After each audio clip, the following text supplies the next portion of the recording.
We are going to journey through this year's art journal. This is the 2020 art journal.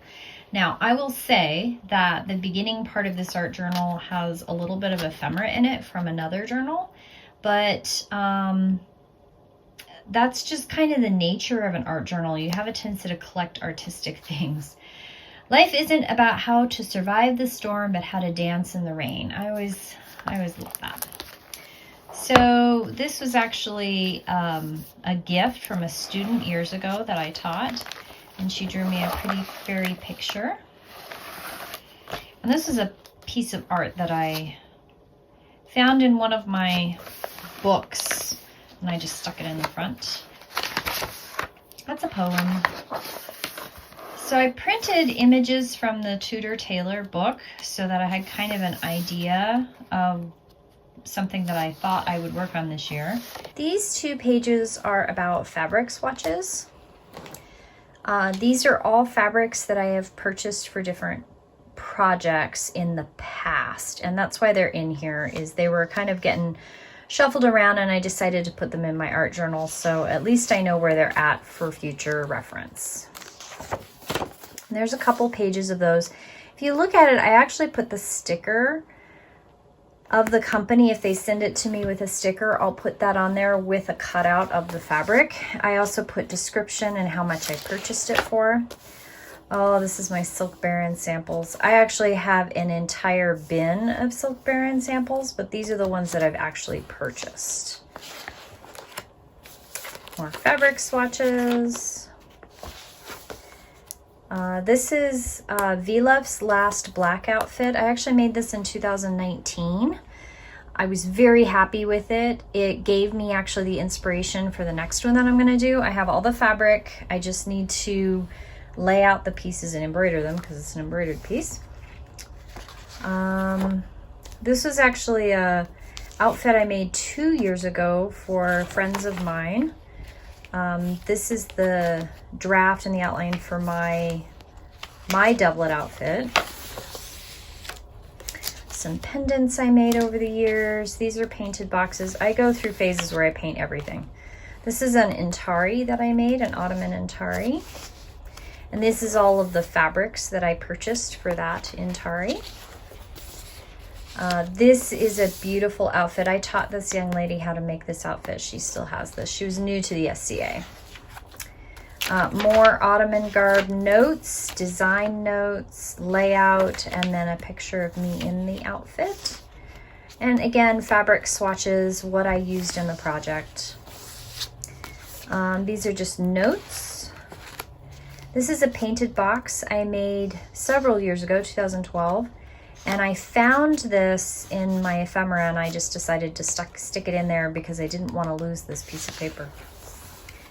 Now this is the 2019 Italian Renaissance costume competition that I competed in last year, and this was one of my start pages for inspiration. This is an image of inspiration for Luke's next black embroidered outfit. This is our yurt that we made years ago, and I finally got a picture of it for my book. This is a project I want to do this year. The green dressing gown for Titian's A Girl Holding an Apple. I just love that picture and I really want to do that project. This is an idea I have for another Italian Ren outfit. This is one of Luke's original black doublets.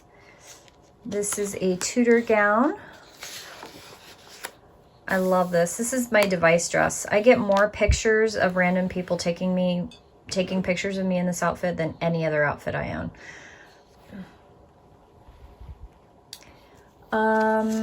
This is my very first Venetian. This is a fighting doublet that I made to do rapier fighting in. My Viking outfit and this is this collar. I call this my maple gown. That was all hand embroidered. This is pewter casting. This is the IRCC picture. This is what I had to cut off of the bodice to make it fit right. Get it all embroidered and then you have to take apart. This is a fundraiser idea. This is the outfit I'm going to make V-lift next. It'll be all these black bands and stripes will all be embroidered on there. And these red paw prints for his wolf will also be embroidered when I get to it. This is an embroidered doublet outfit. This is a doublet I made for Angelus.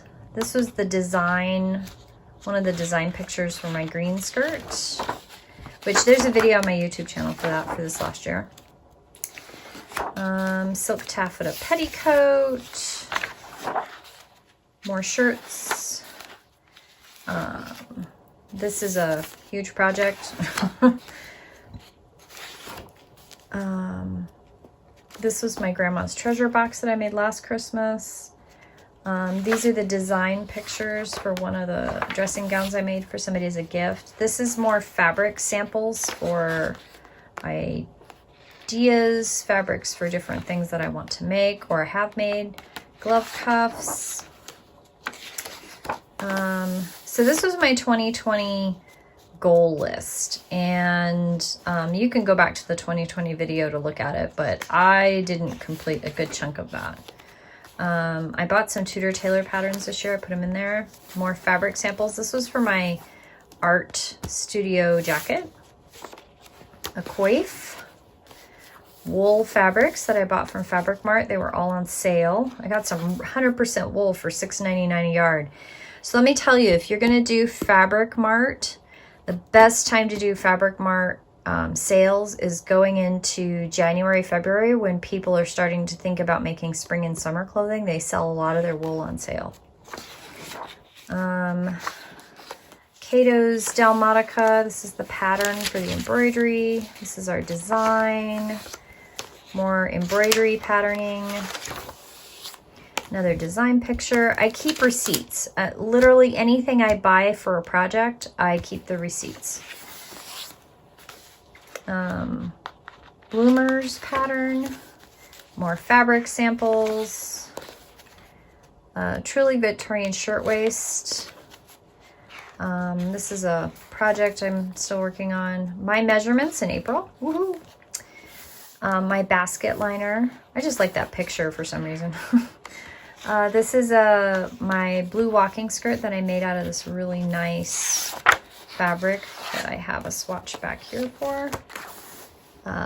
Cotton cambric. I love that stuff. I'm going to get some more of that this year, I think. Reticule idea, swimming suit ideas, apron. So you can see this fabric samples from the apron I made this last year. This is the 1898 tea gown. More fabric samples. This is where I start diving into Frozen. So I made it myself a satin sleep cap, and then I started diving into Frozen. I cut out some swatch fabric pieces, started noting some ideas. Then I did an embroidery project for Luke. This is a commission, and this is the page where it exploded. So I have all these ideas of, you know, how I'm going to make the Frozen project and all the patterns I have for natural form and which ones I need to use. This was a class I taught for COVID. More underwear needs. Another Frozen page, which I only wrote 3 things on it, put stickers on it, and forgot about it. This was a commission. This is all embroidery that was done on a keyhole neckline for somebody. This is a project that should be up on my YouTube in January. This is the Stash Swap collaboration, and I'll be back in this journal to finish off this project when I get it done. This is just my fabric swatch sample, like trying out the paint and seeing if I liked it. Another basket liner drawing. Inventory. This is the Home for the Holidays outfit. So I cut swatches out. Here's the interlining. The Woolrich logo that came off the sheet. Kind of my drawings and my write-outs. And here we have more on the muff and the collar, the partlet, more fabric swatches. These are the little tags that came out of the fur that was recycled. More Frozen. This is the template for the Frozen embroidered pieces. Supplies, I think, for glue. This was the 2020 History Bounding Fox brooch. I've made a couple of these. I have one that I still need to mail, but I gave one out when I hit 1,000 members. More Home for the Holidays video stuff. This was on my board. These are things that were left on my board at the end of this year, and there's the end of the book. So this is, I guess you could rightfully say it's 2019 to 2020. And this is 2021. What's popular is not always right. What is right is not always popular. So I'm going to switch it over to the back, and we're going to go into goals for 2021. So last year's list carried over things that weren't done. Olivia's veil, Angelus's fancy, Vidoma's coat, VLF's next black outfit, Girl with the apple dressing gown, black taffeta, super secret embroidery, which that's going to go on probably for the next 2 years. Gina's reliquary. Things that I for sure want to finish in 2021. Not only this list, but I need 5 corset covers, 5 bloomers, 1 white petticoat, and 1 black petticoat, because I'm really switching my wardrobe into more of a Victorian-inspired history-bounding wardrobe. And these are kind of your necessary under things.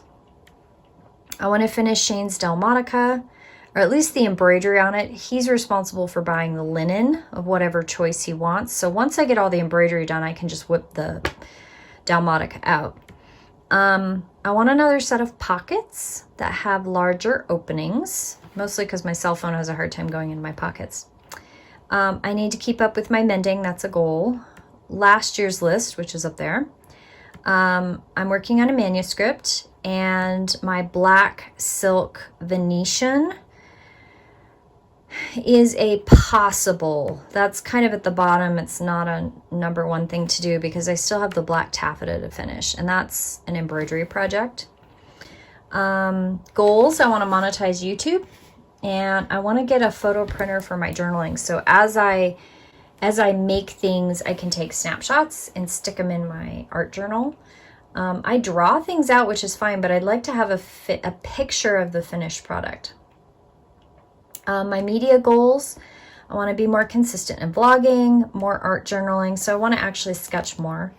Monetize YouTube, Facebook, and Instagram, Drive, I'm not real sure. Be authentic and stop following trends. This is a big one for me because I see other people doing stuff. I'm like, oh, I could do that, or oh, I've done that before, I could do that again. And it kind of sidetracks me from what I was going to do. So for example, the Frozen outfit got completely shoved off to the side to do 2 Christmas gifts and the Home for the Holidays project. And I can't keep doing that. I have an actual paying business, and that's my job. And this is a hobby, and I really would like to get more stuff actually completed. So my goals list is in the back, and the reason I put it in the back is so that at the end of this journal, I can do a facing sheet and list out what I'd completed and some more thoughts and stuff. So right now, what we have in here is, we have a postcard from the Weaver Studio. This is in Sheridan, or Twin Bridges, Montana. I don't even know if he's still open, but this guy has 2 looms in his store, and he taught the weaving class I took when I was in college, and he's just an amazing man, and I love weaving. So I have some wool from the Montana Woolen Shop, and I have 5 yards of it, and I don't know what I'm going to do. And this is an idea for a project that I want to do in January for the YouTube channel. And so pretty much this is wide open and available to put projects and ideas in. So At the tail end of this book are some bookmarks I made a couple years ago. And the reason they're in here is they were in the back side of the black book from last year. That's my cousin and I.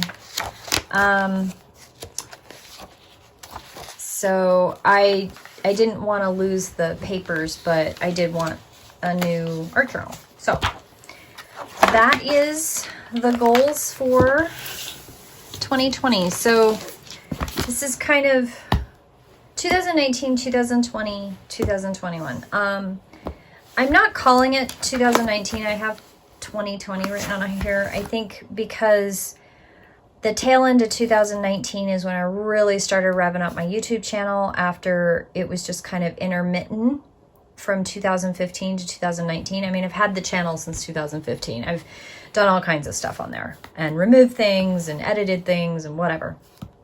But when I really seriously started diving into my YouTube channel, I started really being more sincere about the journal in 2020 and really putting all the ideas in one place rather than... I have ephemera from journaling, art journaling, everywhere. I have boxes of it. And they're tucked inside all kinds of stuff. And one of my goals for 2020 is making sure that I use my art journal and make sure that everything goes in. I actually really love the way the Home for the Holidays pages turned out. I started with ideas, I put fabric, I did a sketch, I put imagery in here, and then I really dove into writing my thoughts and really putting it all in here. And I like the way it turned out. I like the feel of it. I want to do that more. So that's the goal for 2020. In the art portion of the studio is to really be more consistent with putting ephemera in the art journal, writing in the art journal, sketching in the art journal, putting imagery in the art journal, and really using it so that I end up hopefully less scattered and having ephemera all over my art studio. And I don't want to do that anymore. I want to keep it all together. So I hope you enjoyed this journal walkthrough for the 2021 goals. And I look forward to showing you more stuff as the year goes by. Bye-bye.